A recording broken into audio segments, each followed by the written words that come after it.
Alors, maintenant, on va parler de ventilation, parce qu'on a beaucoup parlé ce matin.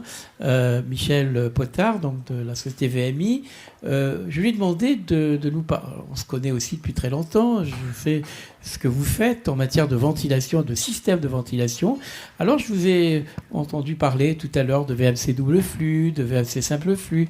Voilà. Et donc, j'ai demandé de nous présenter la comparaison des systèmes et puis d'apporter donc des éléments aussi de retour d'expérience, comme vous venez de le faire pour les crèches. Là, ce sera des retours d'expérience dans des écoles pour montrer les résultats qu'on peut obtenir par les systèmes de ventilation.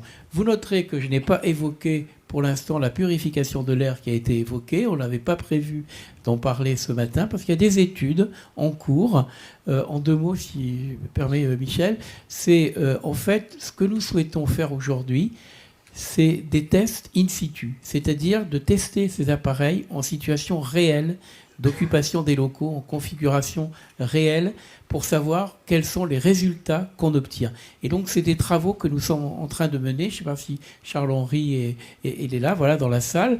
Donc, on a un groupe, finalement, au sein de la FIMEA, la Fédération interprofessionnelle des métiers de l'environnement atmosphérique, la FIMEA, un groupe que Charles-Henri anime sur les purificateurs. Et nous voulons, justement, au-delà des annonces qui sont faites par les uns et par les autres, vraiment tester ces appareils en situation réelle et dire vraiment comment il faut les installer, optimiser leur efficacité. Donc on n'a pas évoqué ce sujet-là parce qu'on y travaille actuellement et j'espère qu'on pourra donner des résultats peut-être à une prochaine matinale. Revenons à la ventilation parce que, évidemment, dans la qualité de l'air intérieur, il y a la maîtrise des sources de pollution et vous l'avez dit, par rapport aux produits, au mobilier, par rapport à toute la maîtrise des sources de pollution, mais il y a aussi le renouvellement de l'air, l'apport d'air neuf qui est important également et c'est pour ça que Michel va nous en parler. Merci. Bonjour à tous. Je pense que je vais demander à Nicolas aussi de venir compléter mes propos puisque le sujet de la ventilation et du bon renouvellement d'air est un sujet assez complexe. Michel Potard, je dirige la société VMI.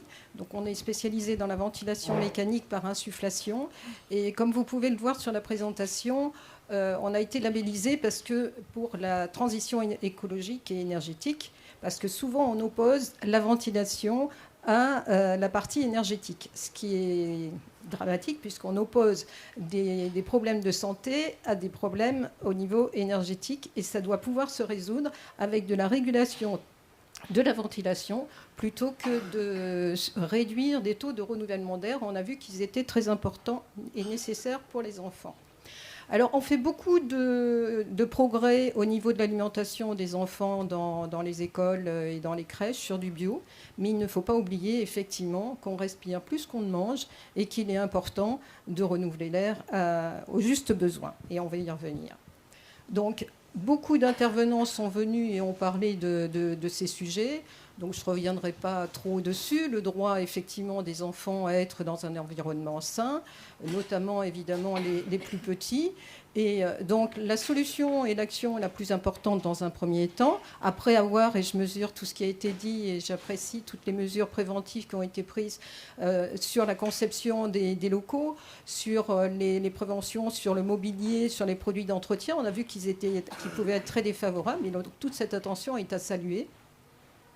Alors, au niveau de la ventilation, il faut dire qu'a priori, dans les écoles, il y a seulement 15% d'écoles qui sont équipées de systèmes de ventilation mécanique.